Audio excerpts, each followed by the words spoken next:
huenda mimi Mungu amenipa nguvu za kuwasaidia nyinyi. Unajua kila kinachotokea katika maisha ya mwanadamu, Mungu ndio mpangaji wa yote. Na kila binadamu anapitia katika changamoto zake.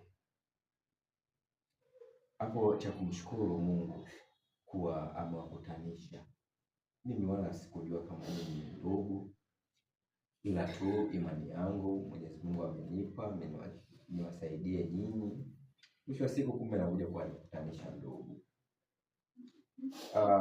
Mimi nadhani sasa cha kufikiria ni namna gani tunapata pesa ya kulipa ili mradi nyinyi mruhusiwe.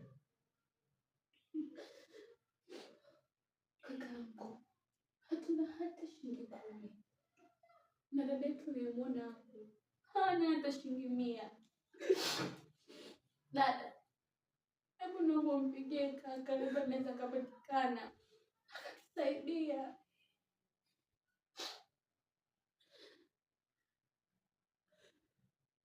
Sina simu. Una simu? Simu umepeleka? Kuna kijana amenipora. Dada, tunampataje kaka? Mimi hata sijui. Sijui tunampataje. Kaka, sisi tunapotuona hapa hatuna mwelekeo. Hatujui tunakula nini, tunaenda wapi, tunalala wapi, hatujui. Tunaomba tusaidie. Kaka, tunajua wewe ni msanii mkubwa, unaweza kutusaidia.